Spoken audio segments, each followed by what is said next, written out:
KPBS On Demand is supported by Latino Legacy Foundation, presenting their Storyteller series, Reach for the Stars with Ellen Ochoa, the first Latina astronaut. Welcome Serenade by the all-female mariachi Amapolas, Sunday, June 29th. More at latinolegacyfoundation.org. Good morning, I'm Debbie Cruz. It's Monday, April 22nd. Happy Earth Day.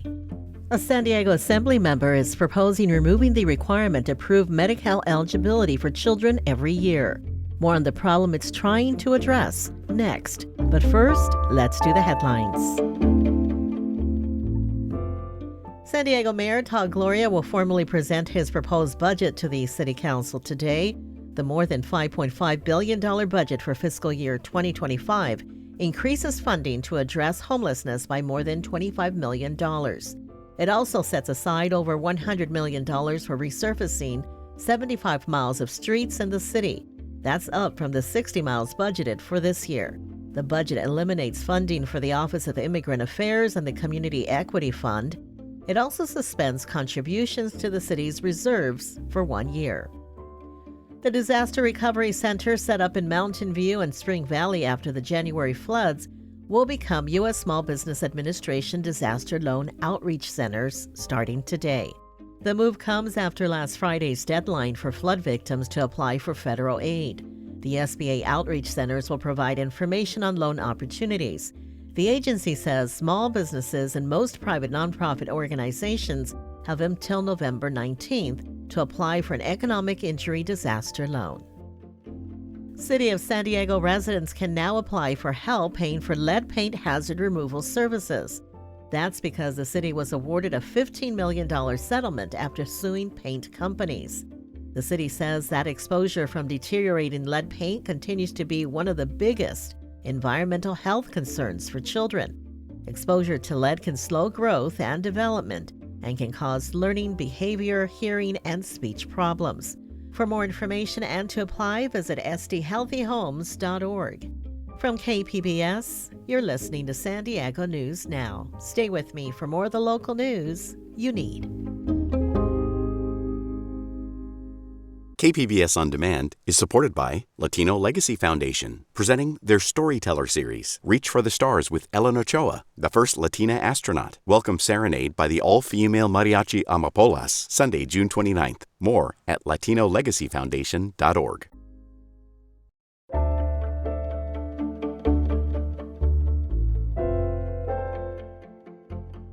Over 325,000 children in San Diego County rely on Medi-Cal, California's health insurance program for low-income individuals. Each year, families have to prove eligibility or risk losing coverage. Health reporter Heidi DeMarco says a San Diego Assembly member wants to take that burden away from families. Beatrice Fernandez found out her son lost his coverage days after he had heart surgery. It's scary. For me, it's life and death. I mean, the follow-up to the cardiology is crucial because I need to know what his echocardiogram's like. They needed to make sure that his valve replacement, that the stents and everything was okay. With help from her son's case manager, his coverage was reinstated the day before his checkup. San Diego Assembly member Tasha Berner is asking Governor Newsom to fund continuous Medi-Cal coverage for children in his May budget revisions. She also authored AB 2956, which seeks to stop Medi-Cal disenrollments for adults in California. Heidi DeMarco, KPBS News.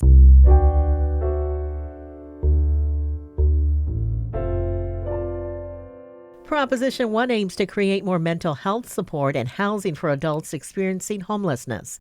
But reporter Tanya Thorne says some advocates fear the measure could divert funding from mental health support for kids. We really are serious about addressing mental and behavioral health needs across our county. We can't only focus on some of the most visible and some of the and within the adult population. Erin Hogaboom is with San Diego for Every Child, a coalition of organizations focused on tackling child poverty in San Diego. We have to be thinking further upstream. We have to be thinking about, the experiences that children and youth are going through now. She says youth and children advocates fear Proposition 1 could take funding from mental health support for kids. Dr. Pradeep Gidwani is a pediatrician with the San Diego American Academy of Pediatrics. He says the number of children and youth dealing with behavioral and mental health needs has grown.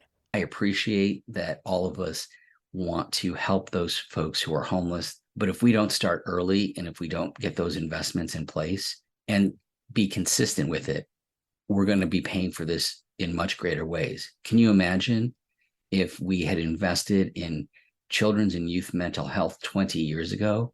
Would we have the current homelessness problem? He thinks Proposition 1 has noble intentions, but the execution of it could come at a cost for others. Tanya Thorne, KPBS News.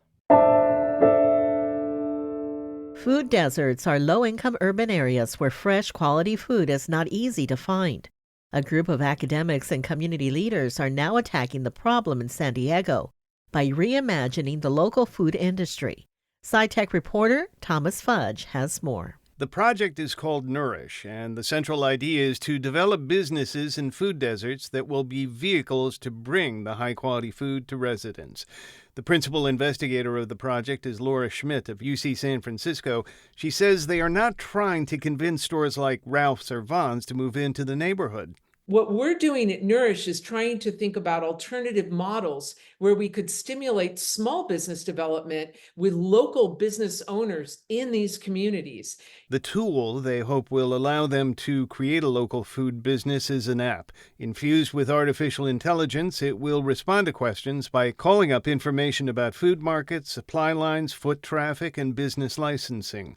Paul Watson is the president of a San Diego nonprofit called Global Arc, which is a partner in Nourish. One of the things that we've done over the last year, they've interviewed many existing restaurants, caterers, food trucks, to try to find out what kinds of information did they need when they first got started. The test areas for the Nourish development model will be food deserts in San Diego and in Imperial County. Thomas Fudge, KPBS News.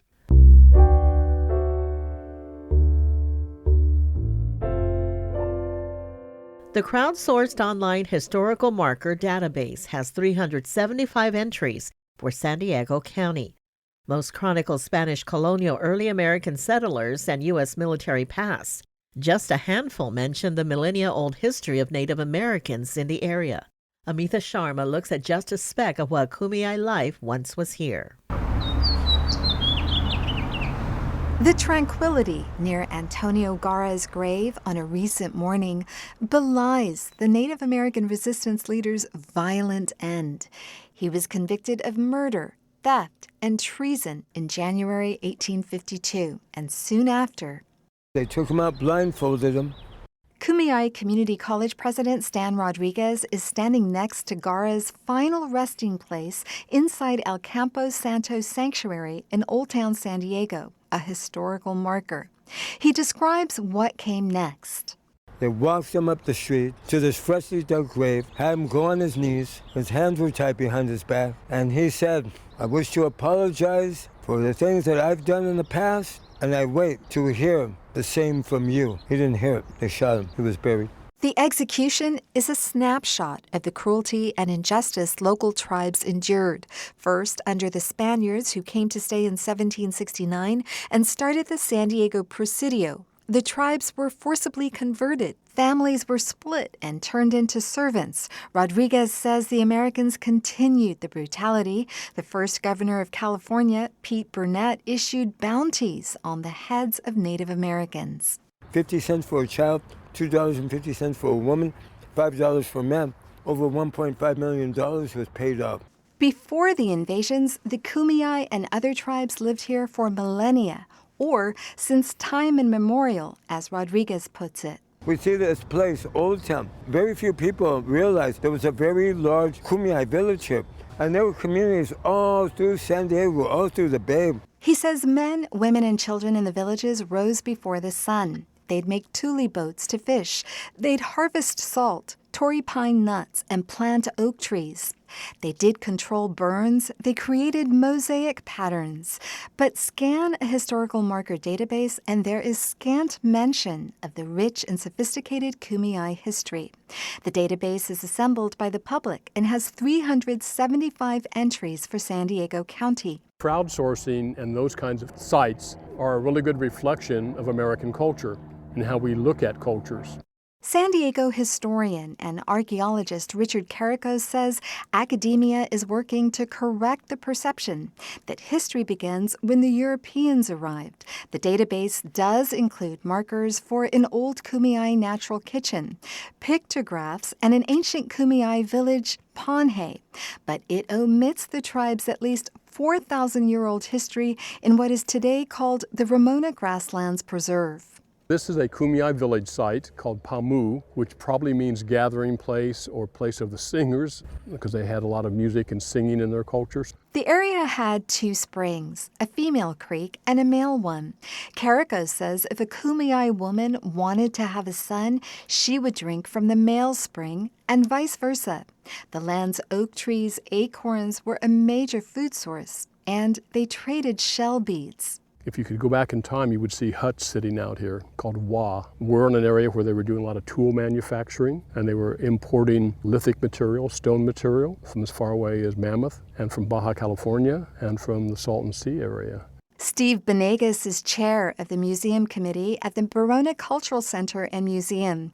He says leaving out whole histories of ethnic groups, whether in databases or classrooms, robs people of knowledge and understanding of who we are collectively as human beings.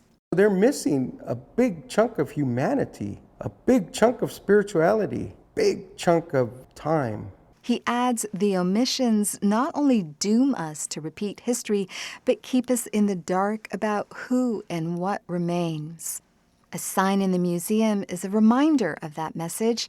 It says of the Kumeyaay, quote, "We're still here." Amita Sharma, KPBS News. This story is part of NPR's special series this week on historical markers. That's it for the podcast today. As always, you can find more San Diego news online at kpbs.org. Join us again tomorrow for the day's top stories. I'm Debbie Cruz. Thanks for listening and have a great Monday.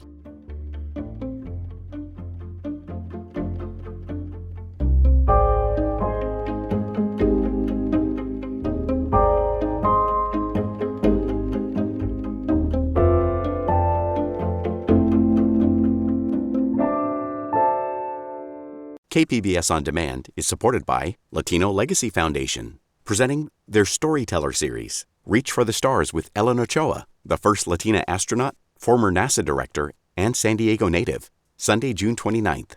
More at latinolegacyfoundation.org.